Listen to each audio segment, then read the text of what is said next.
Hello, my friend. Welcome to Dreamy Nights Classics. Tonight, we open the pages of a timeless tale, one that has drifted across the seasons to find you here, beneath the hush of evening. It is a story of the river's eternal flow and the quiet sanctuary of friendship, retold in whispers and lamplight, where every breath leads closer to rest. In the soft rustle of the willows and the silver pulse of the water, we find a world that asks nothing of us but to be present. So settle in and let the old story become a new dream. Before we begin tonight's story, if these moments of stillness bring you comfort, you may wish to gently subscribe so you can return to this quiet space whenever you need to rest. Your presence here means so much. When you're ready, our story begins. Deep beneath the roots of the meadow, where the heavy silence of the earth acts as a velvet curtain against the world above, there exists a place of perfect, cool stillness. This is a home built of shadows and soft edges, a subterranean sanctuary where the air carries the faint, sweet scent of damp soil and ancient slumber. In this space, time does not tick away in seconds. It moves in the slow, rhythmic pulse of the planet itself. Here, a small creature resides, surrounded by the familiar comforts of his burrow, the smooth, packed earth walls, and the gentle dimness that protects the eyes from the glare of the day. For a long time, there has been only the quiet work of spring cleaning, the tactile sensation of a small broom against the floor, the soft scritch-scratch of dust being cleared from a corner, and the methodical arrangement of tiny, cherished belongings. The process is repetitive and meditative, a slow dance of order and care. But today, a different sensation begins to filter through the heavy ceiling of the burrow. It is a subtle change in the vibration of the ground, a faint warmth that seems to seep through the dark loam, carrying with it the distant, muffled song of a world waking up. The broom is set aside with a soft, final thud against the earthen floor. There is no urgency in the movement, only a peaceful surrender to a new calling. The small creature stands still for a moment, listening to the silence of his own home, feeling the contrast between the cool safety of the dark and the golden promise of the light above. It is the moment of transition that every dreamer knows. The space between the deep, restorative sleep of winter and the soft, waking breath of spring. How he begins his ascent. It is a slow climb, a deliberate movement upward through the narrow, winding tunnels that lead toward the surface. With every inch, the air grows lighter, losing the heavy scent of sleep and gaining the crisp, ozonic freshness of the open air. The texture of the walls changes from the damp, cool clay to the tangled, fibrous strength of grass roots and the warming crust of the upper soil. There is a sense of shedding the old, of leaving behind the tasks and the busyness of the subterranean life. to meet something vaster and more profound. As the tunnel nears its end, a single shaft of pale, buttery sunlight pierces the gloom.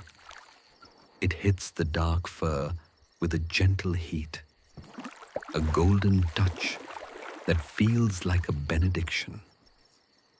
The small creature pauses at this threshold, his paws pressing into the soft, sun-warmed dirt. He closes his eyes, allowing his senses to adjust to the sudden expansion of the world. The silence of the burrow is replaced by a symphony of subtle sounds. The distant hum of a bumblebee, the dry rustle of last year's leaves being pushed aside by new shoots, and the high, thin whistle of a breeze moving through the hedgerows. Stepping out onto the grass is like stepping into a dream of infinite green. The meadow stretches out in every direction, a sea of emerald and gold, swaying with a slow, hypnotic grace. The ground beneath him is no longer hard and cold, but springy and alive, covered in a carpet of moss and wildflowers that give off a faint, honeyed perfume. He takes a long, deep breath, feeling the air fill his lungs with the vitality of the morning. The sky above is a pale, translucent blue, scrubbed clean of clouds, stretching on forever in a display of quiet majesty. He moves through the meadow not with a destination, but with an appreciation for the journey itself. Each step is an exploration of texture, the coolness of a dewdrop on a clover leaf, the roughness of an upturned stone, the velvet softness of a pussy willow bud. There is a profound sense of relief in this movement, a shedding of the weight that comes from staying too long in one place. The world is large, and it is kind, and it is waiting to be seen. As he wanders, he reflects on the nature of change. Just as he left the broom and the dust behind, so too can the mind leave behind the cluttered thoughts of the day. The transition from the burrow to the meadow is a metaphor for the journey into sleep, a rising up from the depths of the day's concerns into a wide, a peaceful landscape where nothing is required but to exist. The light is soft, the wind is a whisper, and the earth is a steady, supportive presence beneath his feet.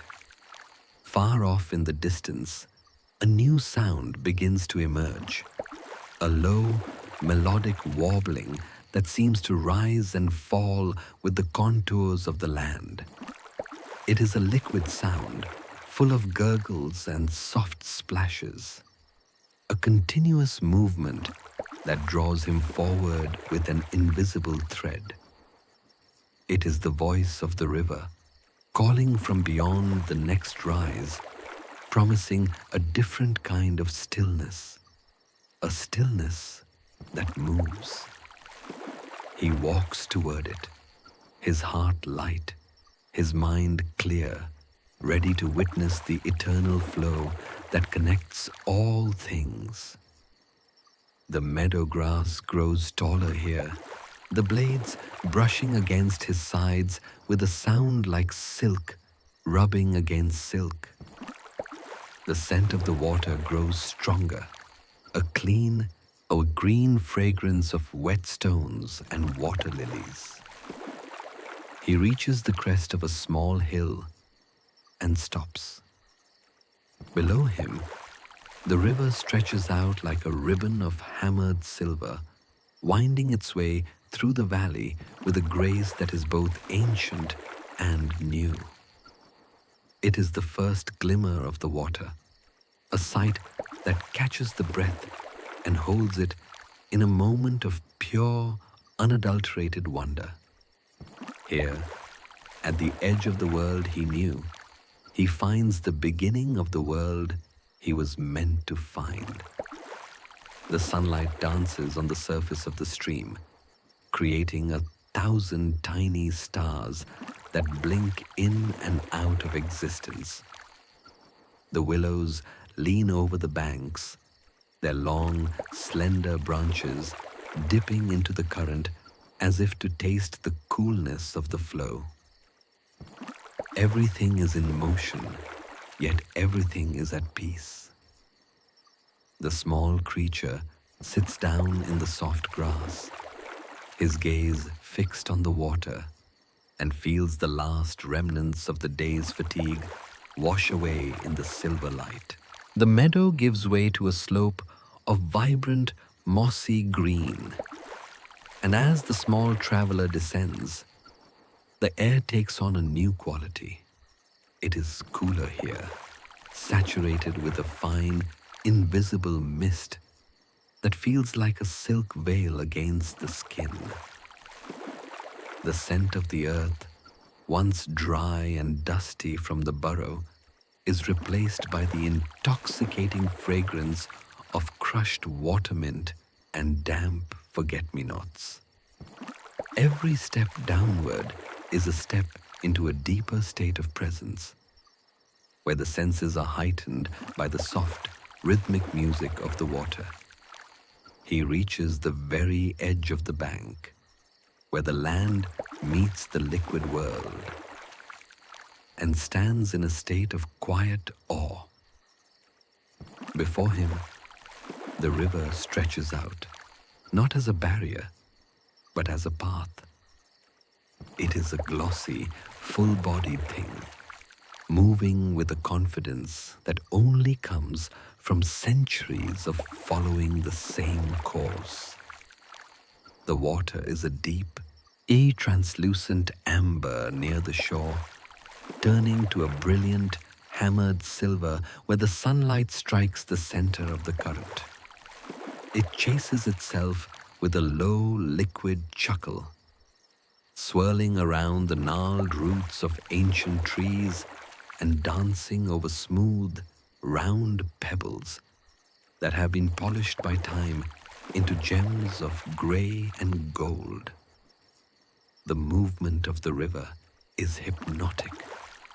It is a continuous, unbroken flow, a reminder that while the world may change, the current remains constant.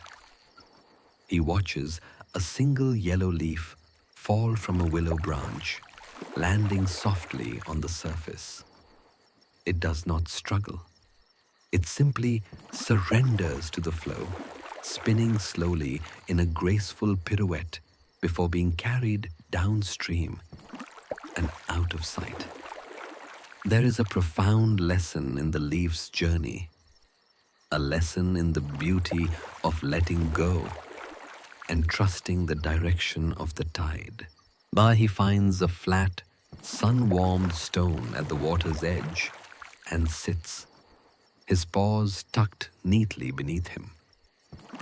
The stone has a rough, grounding texture, holding the heat of the afternoon sun and radiating it back into his fur. From this vantage point, the river reveals its hidden life. Beneath the surface, the long green tresses of waterweeds wave languidly in the current, like dancers in a slow-motion ballet. They move with the water, never resisting, their emerald stems stretching and swaying in a state of perpetual grace. Above the water, the dragonflies move like shards of blue glass, hovering for a heartbeat before darting away. Their wings make a sound like the faintest rustle of dry paper, a tiny, intricate detail in the vast tapestry of the riverbank.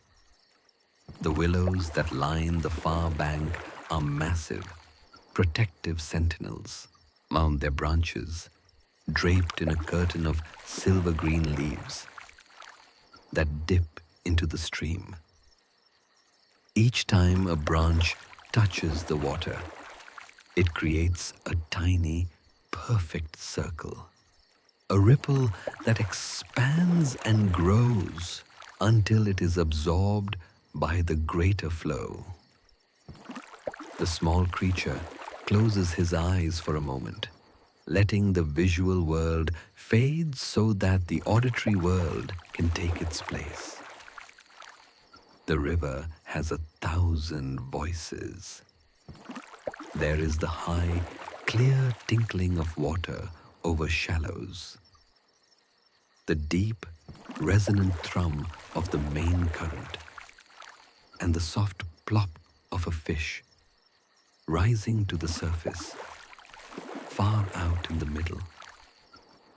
These sounds layer upon one another, creating a natural white noise that buffers the mind against any lingering thoughts of the burrow or the spring cleaning. It is a symphony of arrival, a welcoming song that tells him he has reached the heart of the world. He reflects on the river as a living, breathing companion. It is never the same from one moment to the next, yet it is always recognizable. It carries the stories of the hills it has passed through, and the secrets of the woods it will soon enter.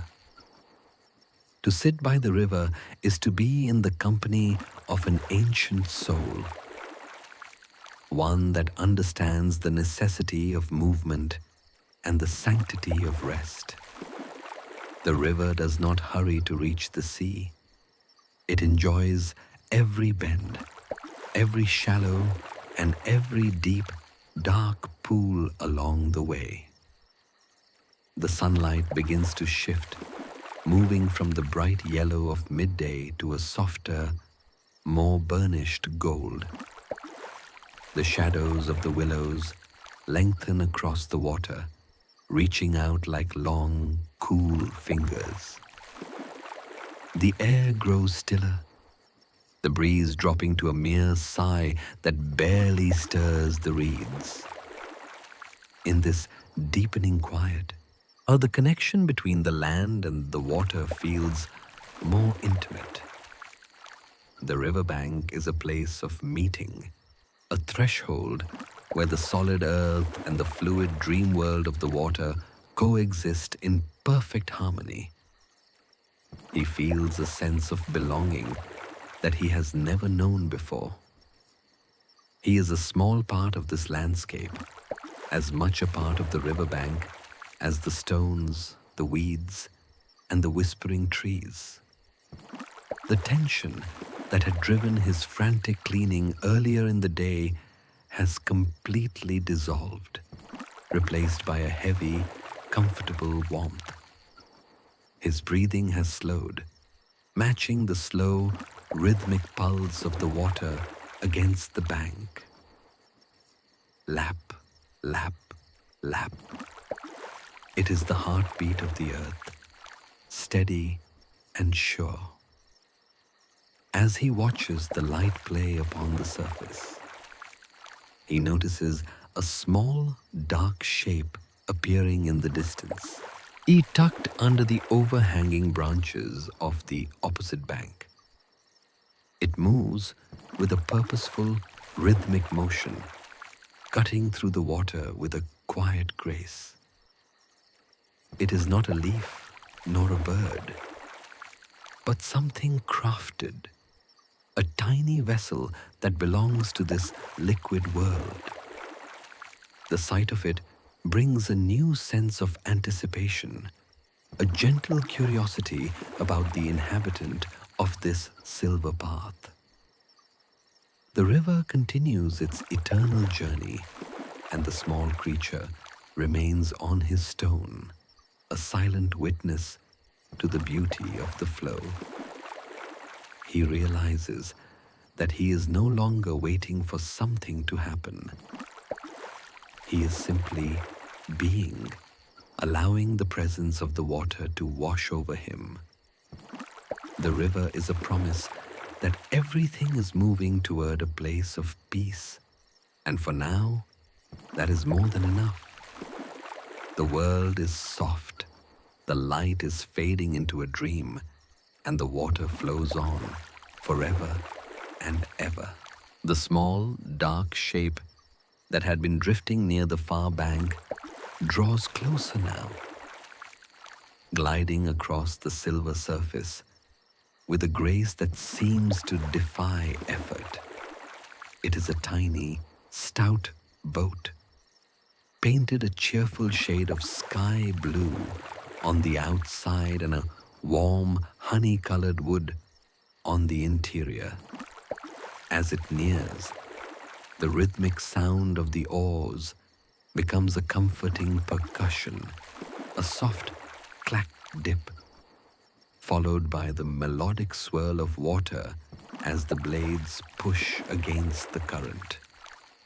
The movement is steady, unhurried, and perfectly aligned with the slow pulse of the river itself. The rower is a creature of the water, with sleek, dark fur and a face that holds a quiet, permanent contentment. There is an unmistakable air of mastery in the way he handles the oars, not as tools of labor, but as extensions of his own limbs. He doesn't look at the destination. Oh, he looks at the river, his eyes tracing the eddies and the sunflecks with a deep, ancestral affection. When the boat finally nears the bank where the traveler sits, it does so with a gentle thud, a soft, wooden greeting against the soft mud and roots. The water rat smiles, a slow and genuine expression of welcome. He does not ask who the traveler is or where he has come from. On the river, the only thing that matters is the shared appreciation for the water's company. He gestures toward the empty seat in the boat, his paws moving with a relaxed, fluid ease. There is a profound sense of invitation in the gesture, an offer to step off the solid, predictable earth and into the floating, shifting world of the stream. Stepping into the boat is a sensory revelation. The wood is warm beneath the paws, is smelling faintly of linseed oil and old voyages. As the weight of the traveler shifts the vessel, there is a momentary wobble, a reminder that life on the water requires a different kind of balance. But the boat quickly finds its center, cradled by the river as if it were a natural part of the current. The water rat pushes off with a single, elegant motion of an oar, and suddenly the bank begins to recede, turning the solid world into a passing gallery of green and gold. The water rat speaks then, his voice a low, melodious baritone that blends perfectly with the bubbling of the water. He speaks of the river not as a body of water, but as a philosophy. To him, there is nothing half so much worth doing as simply messing about in boats. He explains that it doesn't matter if you get anywhere, or if you ever reach a goal. The joy lies in the messing, in the tactile process of being on the water, feeling the resistance of the current, and the lightness of the glide. They drift together, the oars resting for a moment as the river takes over the task of navigation. The traveler looks down into the water from this new perspective and sees that the river is a world of layers. There is the surface, scattered with fallen blossoms and shimmering with light. There is the mid-depth, where small fish hang suspended like silver needles. And there is the dark, mysterious bottom, where the shadows of the weeds hold the secrets of the earth. Everything is connected, moving together in a slow, liquid dance that never truly ends. The water rat begins to row again, a slow and meditative stroke that matches the traveler's breathing. Inhale as the oars reach forward. Exhale as they pull back. The repetition is hypnotic, a physical mantra that clears the mind of any remaining clutter. The traveler finds himself tracing the wood grain of the boat's gunwale, feeling the smoothness of the timber and the slight vibration of the water against the hull. It is a feeling of being completely supported, held by both the craft and the river in a dual embrace of safety. As they move past a cluster of white water lilies, the scent is overwhelming, a thick, sweet perfume that seems to hang in the air like a physical presence. The lilies are perfect, waxen stars floating on green pads, undisturbed by the passage of the boat. The water rat maneuvers with a delicacy that ensures not a single petal is brushed. This is the art of the river, to move through the world without leaving a scar, or to be a guest in the landscape, observing its beauty with a quiet and reverent heart. The traveler reflects on the water rat's words. In the burrow, life was defined by the walls and the tasks at hand. Here, life is defined by the flow and the absence of demand. There is a great healing power in doing nothing with intention. To watch the water, to feel the sun on one's back, and to share a silence with a new friend is a form of deep spiritual rest. The river is a teacher of patience, showing that even the smallest stream eventually finds its way home, provided it doesn't try to rush the journey. The sun is now a deep, glowing orange, hanging just above the line of the trees. The light turns the river into a path of liquid fire, and the shadows of the boat stretch long and thin behind them. The air is cooling, or bringing with it the scent of wood smoke from some distant, unseen hearth. The water rat pulls the oars in and lets the boat spin slowly in a gentle eddy. For a few minutes, they simply exist in the center of the stream. Two small souls in a wide golden world, perfectly content to be exactly where they are. The sounds of the afternoon are beginning to soften into the sounds of the evening. The bird song is less frantic, replaced by the occasional lonely call of a moorhen. The water seems to grow even glossier as the light fades, reflecting the first pale stars that are beginning to blink in the eastern sky. The boat is a tiny sanctuary of warmth and friendship, a wooden shell that carries them safely through the deepening twilight. The river flows on, a steady and comforting pulse as they prepare for the next chapter of their quiet journey. As the boat glides toward a small, secluded spit of land, where the grass grows thick and as soft as velvet, the water rat reaches for a large wicker luncheon basket tucked beneath the seat. It is a sturdy, well-worn object, its willow strands polished by years of handling to a deep, resonant brown. There is a specific comforting sound as he lifts it, the rhythmic creak of the wicker, and the heavy, muffled clink of glass and stoneware within. This basket is more than a container. It is a portable hearth, a promise of sustenance and the simple, tactile joys of a shared meal.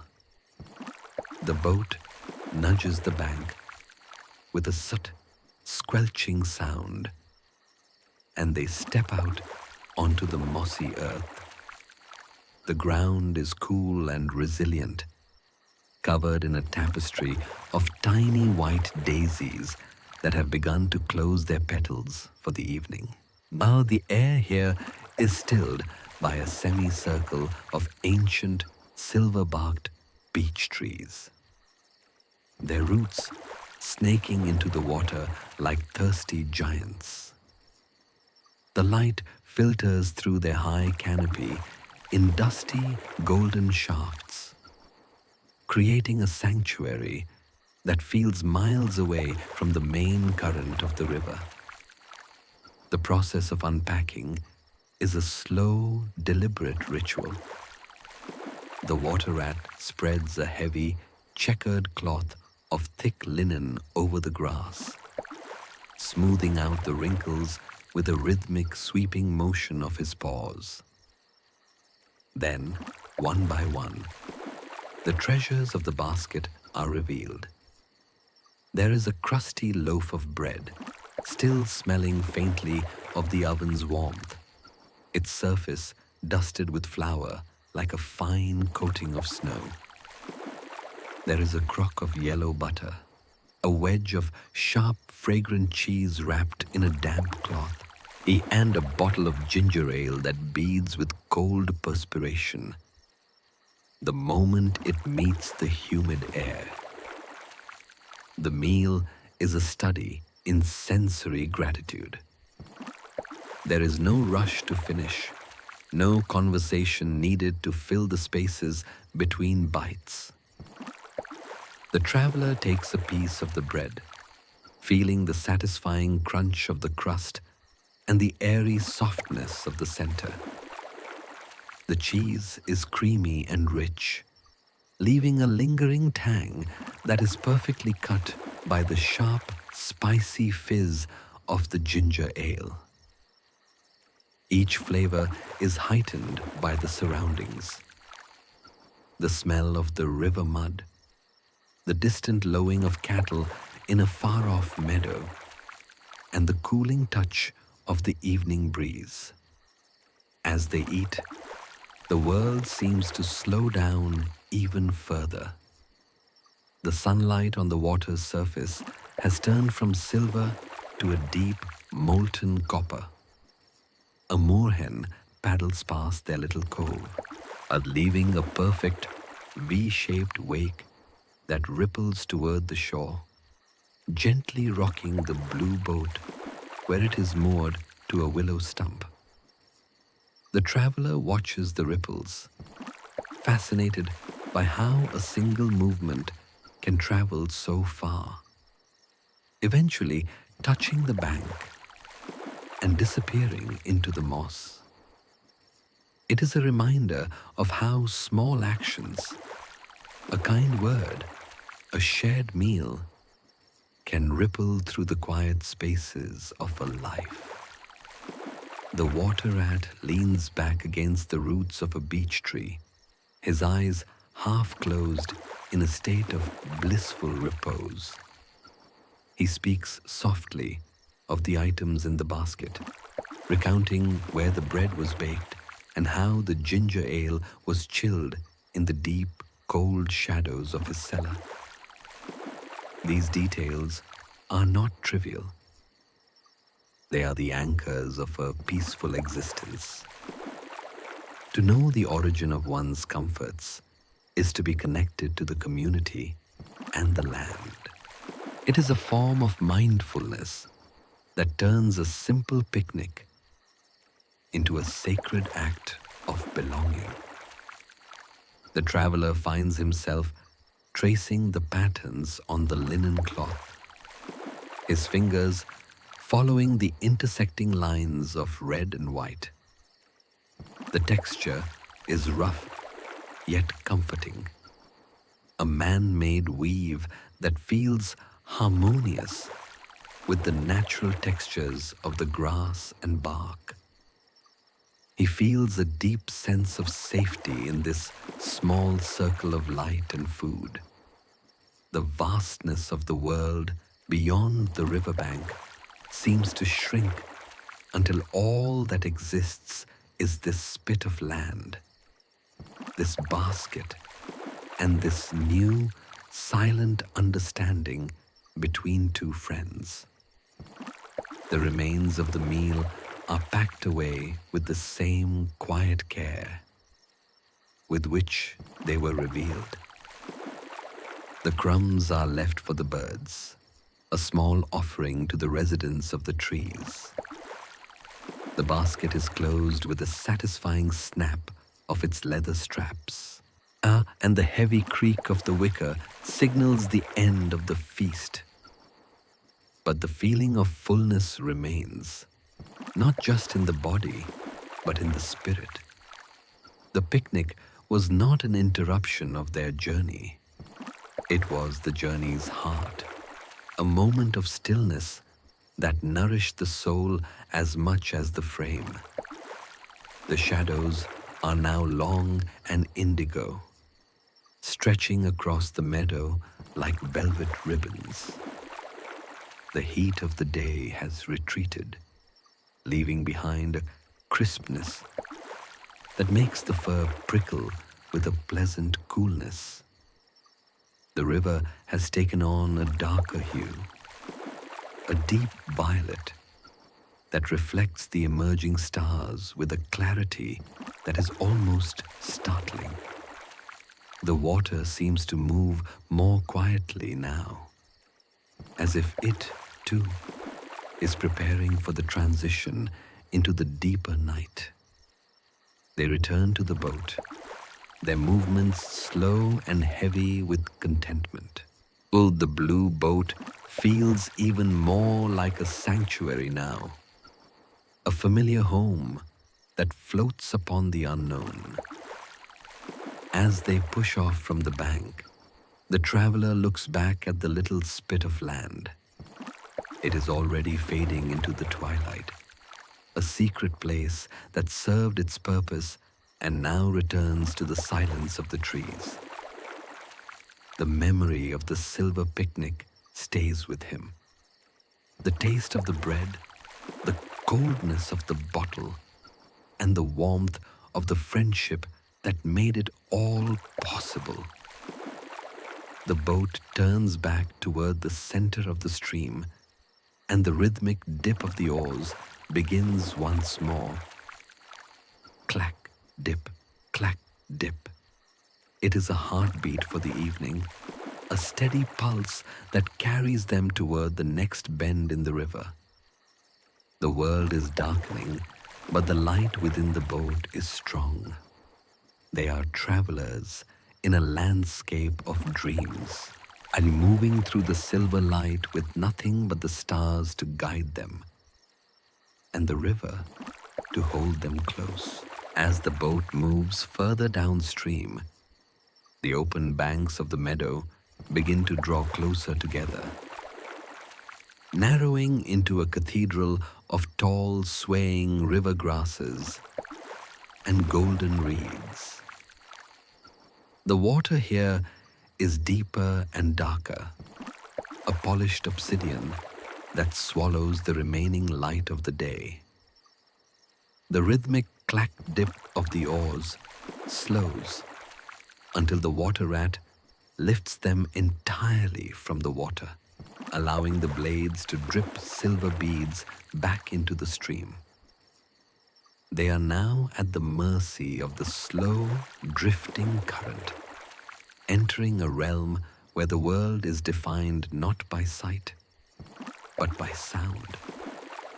The reeds stand like a dense, feathered wall on either side of the boat, their tops heavy with seed and silvered by the rising moon.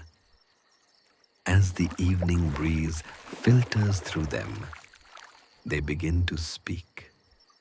It is a dry, melodic rustle, a collective sigh that moves across the landscape like a physical wave. Hush, shush, hush. This is the wind in the willows, a soft, sibilant chorus that carries no urgency, only a message of deep and abiding peace. To the traveler, it sounds like the earth itself is breathing, a rhythmic exhale that invites the mind to let go of its last remaining tethers. The boat brushes against the edge of the reed bed with a sound like silk sliding over silk.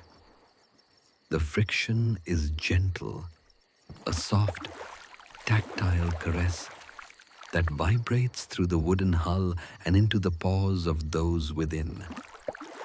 The traveler reaches out a paw, letting the cool, hollow stems of the reeds slip through his fingers.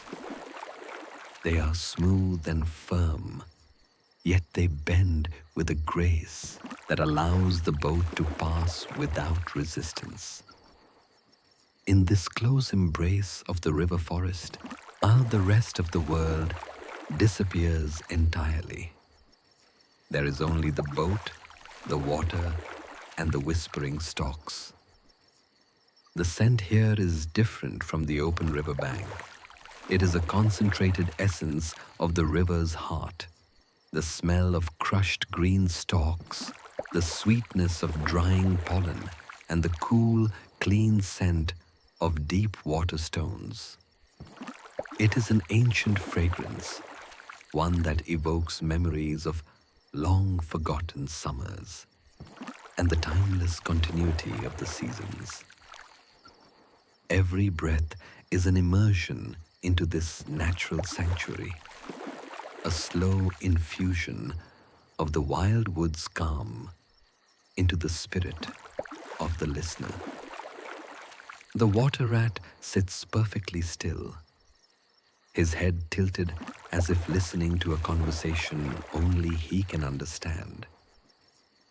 He whispers that the reeds are the keepers of the river's secrets, are telling stories of the mountains where the water began and the great salt marshes where it will eventually rest.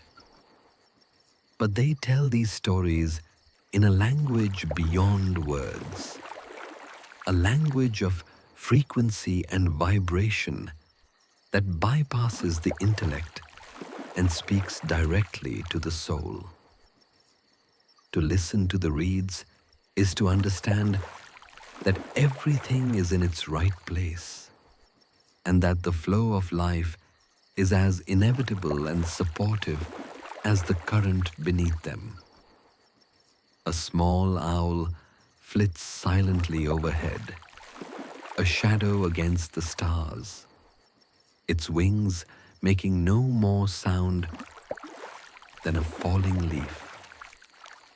The traveler watches it pass, feeling a sense of kinship with all the creatures that inhabit this twilight world. In the burrow, the night was a time of closure. Here, the night is a living, breathing presence full of subtle wonders. The moonlight catches the tips of the reeds, turning the entire marsh into a sea of frosted silver that sways in time with the breeze. The boat drifts into a small circular clearing within the reeds, a hidden pool where the water is as still as a mirror. Here, the reflections of the stars are so clear that it feels as if the boat is floating in the center of the galaxy. The traveler looks down and sees the Great Bear and the North Star shimmering in the depths, a celestial map mirrored in the heart of the earth. The stillness is profound, a heavy and comfortable silence that wraps around the companions like a thick woolen cloak. The reflection is a moment of deep inner insight. Just as the pool must be still to reflect the stars, the mind must find its own stillness to perceive the beauty of the world. The journey through the reeds is a passage of purification, a shedding of the outer noise until only the essential remains. The traveler feels a lightness in his chest, a sense of expansion that comes from realizing he is not separate from the river, the reeds, or the stars, but a vital thread in the same tapestry. The breeze picks up again, and the hush of the reeds grows louder, a comforting white noise that seems to vibrate in the very marrow of the bone. It is the ultimate lullaby, a sound that has played for millennia and will play for millennia more. The boat begins to move again, nudged by a gentle eddy back into the main channel.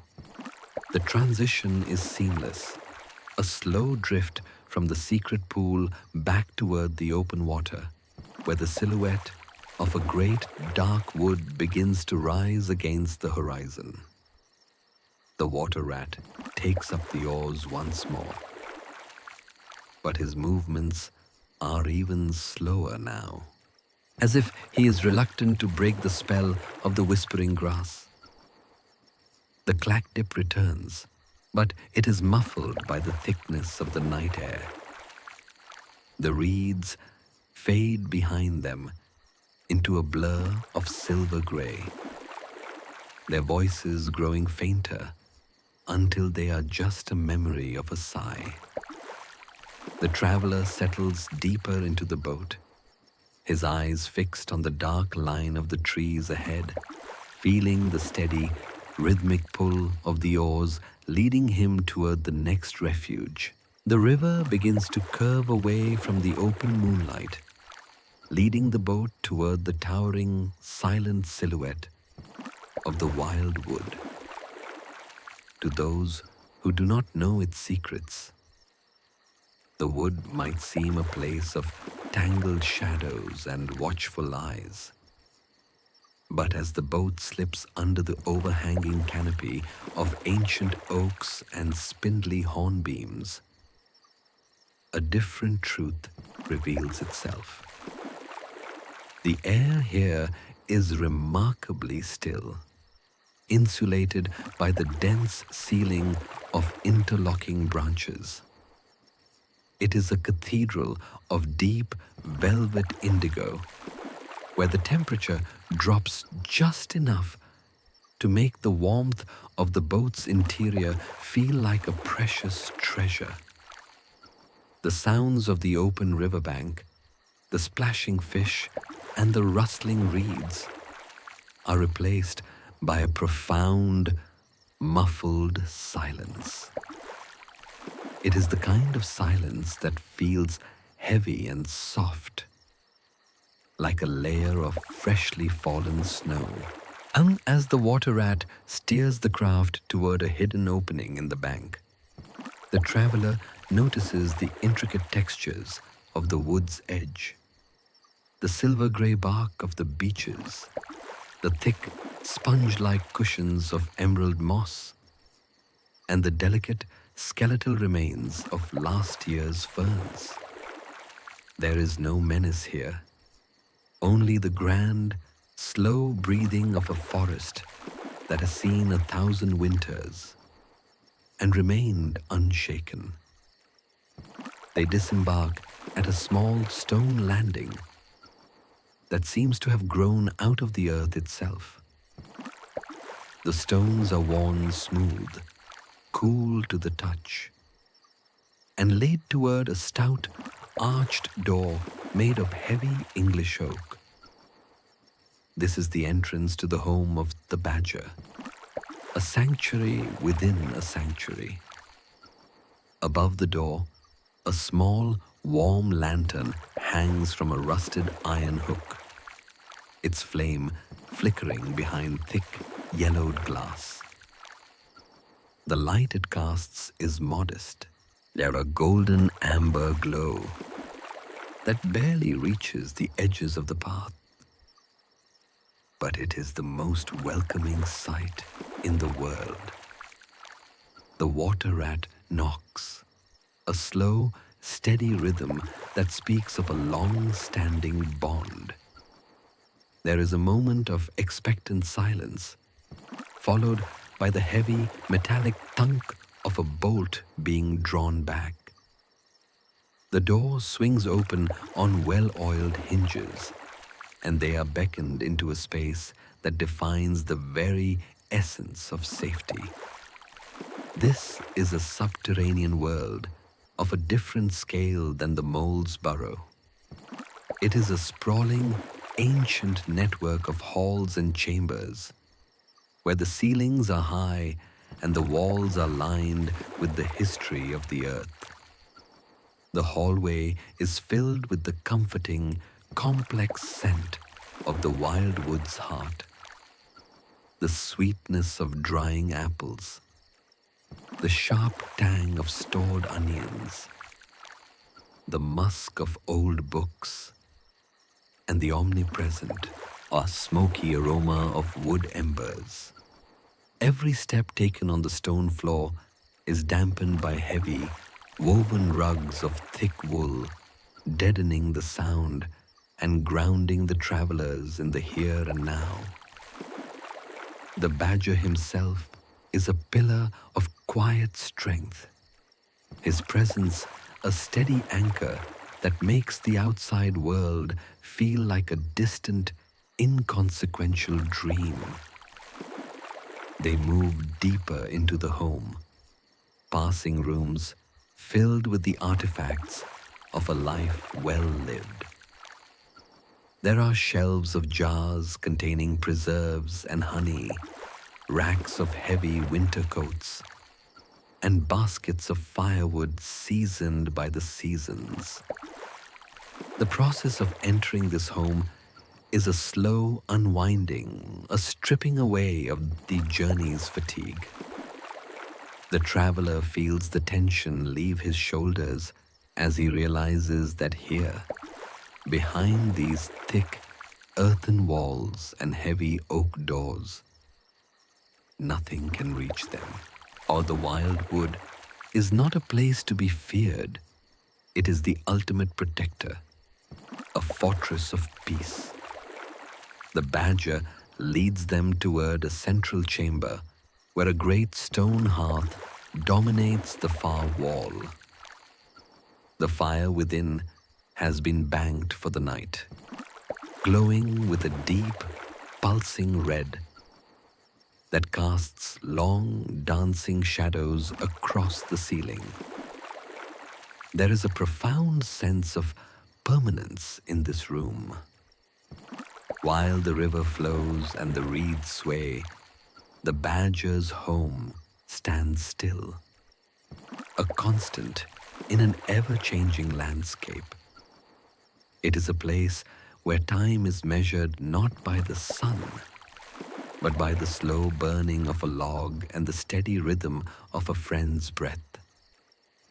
The traveler reflects on the nature of shelter. True safety is not just the absence of danger. It is the presence of a place where one is truly known and accepted. In the heart of the wildwood, tucked deep beneath the roots of the trees, he finds a sense of belonging that transcends the surface world. The shadows of the forest are merely curtains drawn shut against the busyness of the day, allowing the soul to settle into its own quiet depths. They are seated in large, mismatched armchairs that smell of old leather and sunshine. The chairs are deep, wrapping around them and supporting every weary limb. There is no need for conversation, no need to explain the day's events. The silence between the three friends is a living thing, thick, warm, and entirely comfortable. It is the silence of those who have reached their destination and found it to be exactly what they needed. The light in the room begins to dim as the embers settle deeper into the ash. The world outside, with its moonlit river and whispering willows, feels miles away, separated by layers of protective earth and stone. The traveler feels his eyelids grow heavy, the rhythmic pulsing of the fire acting as a visual lullaby.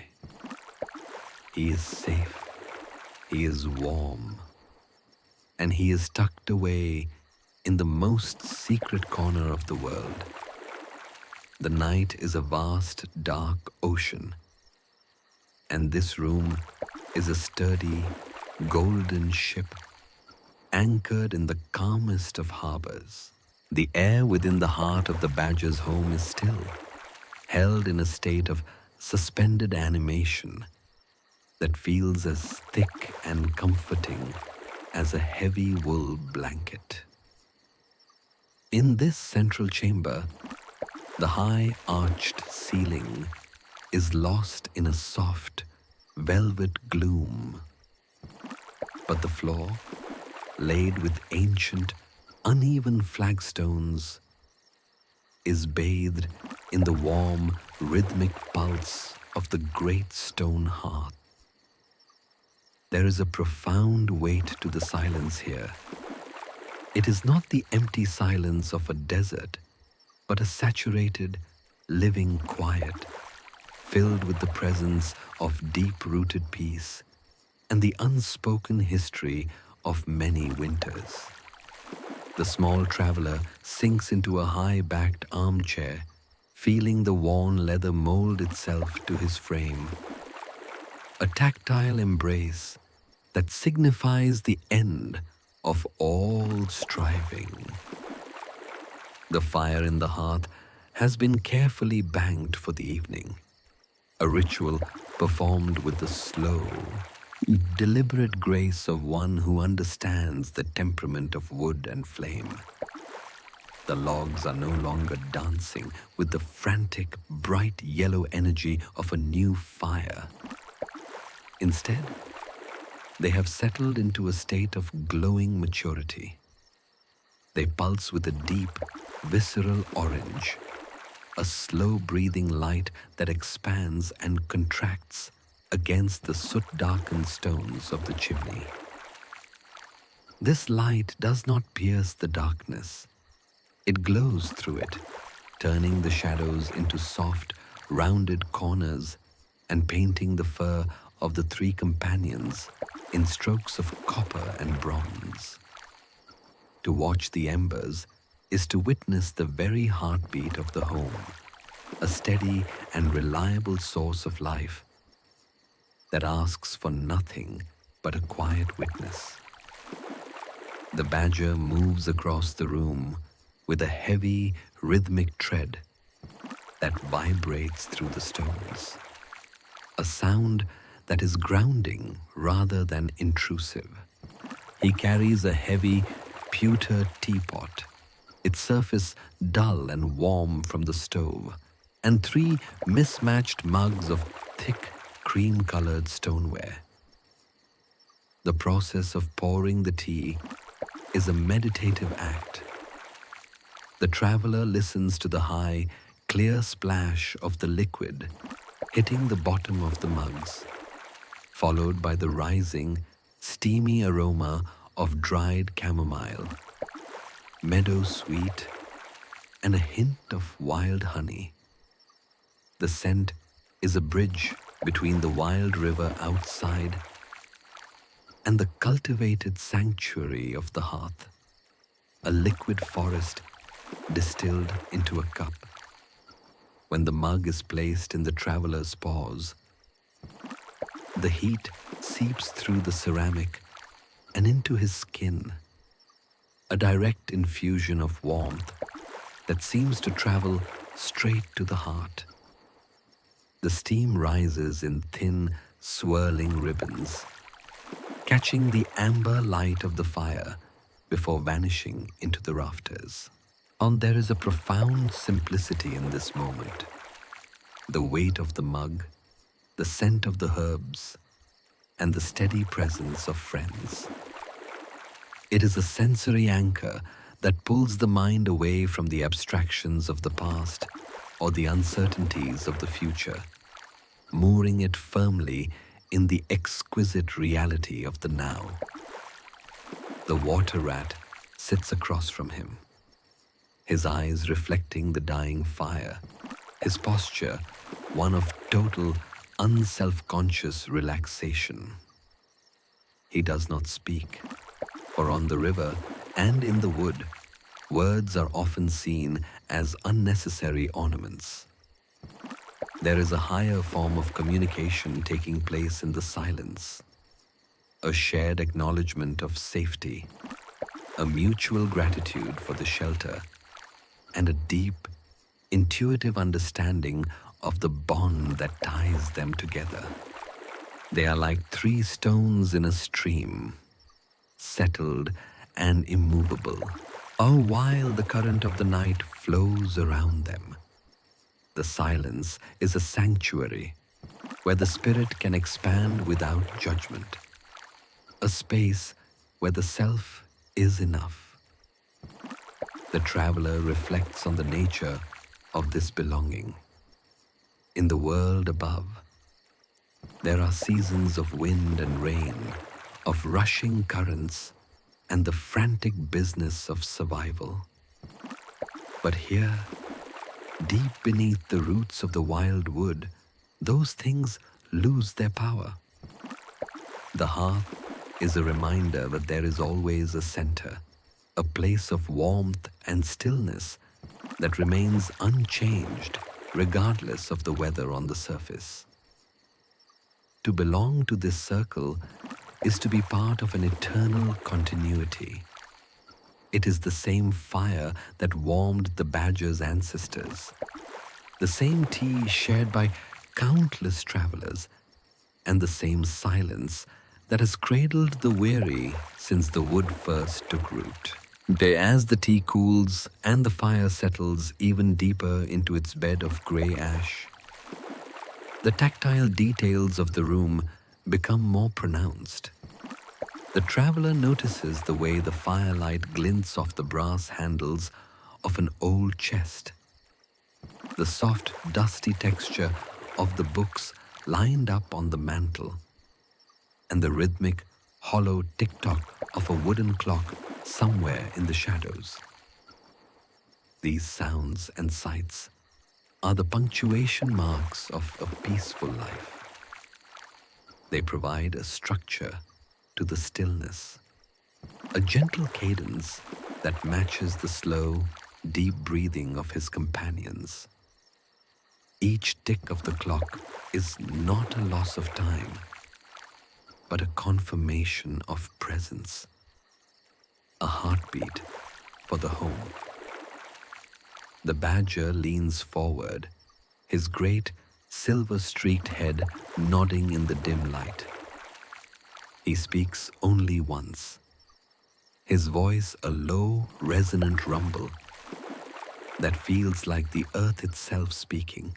He remarks on the river's patience and the wood's resilience, noting that everything in nature knows when to work and when to rest. His words are not a lecture, but a soft-spoken truth that settles into the traveler's mind like a seed in fertile soil. There is a time for the rowing and the picnic, and there is a time for the hearth and the dream. One cannot exist without the other, and the wisdom lies in knowing when to transition from the movement to the stillness. The warmth of the room begins to exert a heavy, pleasant pressure on the traveler's eyelids. The fire has faded to a constellation of tiny, glowing sparks, like a fallen galaxy captured in the grate.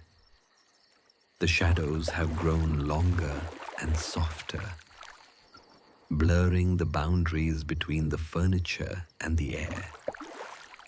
The room feels as though it is shrinking, drawing closer around the three friends, insulating them against the vastness of the night. The heavy stone walls seem to breathe with them, a protective shell that has stood for ages and will stand for ages more. He feels a sense of profound acceptance wash over him. In this room, there is no need to be anything other than what he is. The busyness of the burrow, the wonder of the river, and the whispering of the reeds have all led to this singular point of quiet belonging. The journey was not about reaching a place, but about reaching a state of mind where the soul is at rest. The tea is finished, the fire is a memory of heat, and the silence has become a soft, invisible blanket that covers them all. The water rat lets out a long, contented sigh and settles deeper into his chair, his breathing becoming slow and rhythmic. The badger closes his eyes, his chin resting on his chest, a monument of silver and shadow. The traveler follows suit, letting his head rest against the soft, worn leather of his chair. The world of the riverbank and the wildwood continues to turn outside. But here, in the heart of the hearth, the clock has stopped. There is only the warmth, the friendship, and the slow, inevitable drift toward the deepest of sleeps. The fire in the stone hearth has now dwindled to a faint, rhythmic pulse of ruby light, casting a glow so soft it barely reaches the edges of the heavy oak chairs. In this final hour of the night, the room has become a cocoon of pure, undisturbed tranquility. The deep, earthen walls of the badger's home seem to hum with a low-frequency vibration, the sound of the world's quietest breathing. The small traveler, anchored by the weight of the thick wool rugs and the lingering warmth of the chamomile tea, feels the boundaries of the physical room begin to soften and dissolve into a vast interior landscape of peace. The silence is no longer a void, but a presence, a gentle, supportive medium that carries the mind away from the shore of waking thought. The water rat's steady, slow respiration across the room acts as a natural metronome, a soft, rise and fall that mirrors the subterranean pulse of the wood. There is no more need for movement, no more need for observation. The journey that began with the frantic dust of the burrow and moved through the silver currents of the river has finally reached its destination, the absolute stillness of the heart.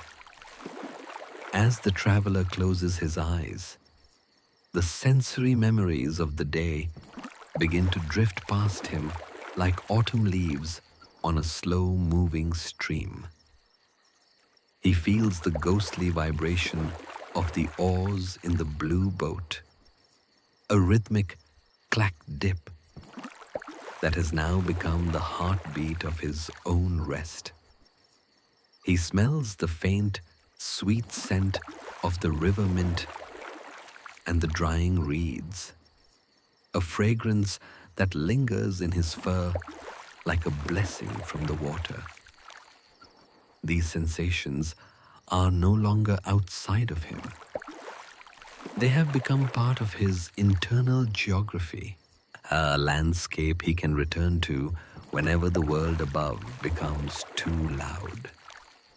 The imagery of the river returns one last time, but it is reimagined through the lens of a dream. He sees the water not as a path through the meadow, but as a great silver ribbon that stretches beyond the horizon, moving toward a destination that is both everywhere and nowhere. It is the great sea, the vast confluence where all rivers eventually meet, where the individual current merges into the eternal whole. The transition is effortless, a slow fading of the banks until there is only the infinite, starlit expanse of the water, reflecting a sky that holds 1,000 silent suns. In this dream vision, the friends are still together, but they are no longer creatures of fur and cloth. They are sparks of light drifting on the same tide. There is a profound sense of continuity in this merging. The river does not end when it reaches the sea. It simply changes its form, becoming something deeper, wider, and more enduring. This is the ultimate reflection of their friendship, a bond that doesn't rely on words or proximity, but on the shared rhythm of their souls. They are part of the river's eternal flow, a cycle of movement and rest that has no beginning and no end. The heavy wooden clock in the shadows strikes a single muffled note, a low bronze chime that vibrates through the floor and settles into the traveler's bones. It is not a call to wake, but a signal that the night has reached its deepest point of sanctuary. The air in the room is cool and still, scented with the last traces of wood smoke and the clean, mineral breath of the earth. Every muscle in the traveler's body has surrendered its tension, sinking into the soft, worn leather of the chair as if becoming part of the furniture itself. He is rooted, protected, and entirely at home. The badger's presence is a solid shadow in the corner, a guardian of the threshold between the waking world and the dream. His slow, deep snores are like the distant roll of thunder in a summer valley, comforting, predictable, and safe. The traveler feels a wave of immense gratitude for this underground harbor. The wild wood stands above them, its millions of leaves catching the silver moonlight and whispering the same hush that the reeds sang earlier in the evening. The world is a layered masterpiece of protection, and he is tucked into its very center.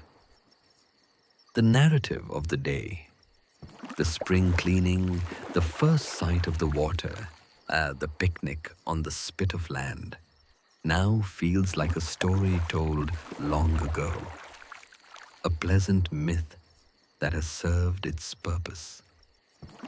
The details are blurring now, turning into a soft, monochromatic wash of gray and gold. The busyness of being a creature with tasks and destinations has been traded for the simple dignity of being a creature at rest. The river is still flowing miles away in the dark, but its song is now his song, an internal melody of acceptance and calm. As the final embers in the hearth turn to grey silk ash, the traveler feels the last thread of conscious thought snap gently, like a spider's silk in a breeze. He is no longer watching the fire or listening to the clock. He is the fire, he is the clock, and he is the river. He is drifting now, far beyond the reach of the morning, into a place where time is measured only by the tide. The great sea of sleep opens up before him, a warm, dark, and infinite embrace that welcomes him without condition. The room is silent, the wood is silent, the river continues its journey toward the dawn, but for the friends in the heart of the hearth, the night is eternal and the rest is complete. There is nothing left to do but breathe, to let go, and to sink into the silver light of the dream. Everything is as it should be. The world is at peace, and the night holds them all in the hollow of its hand. Sleep well, dream softly, and may the night hold you kindly.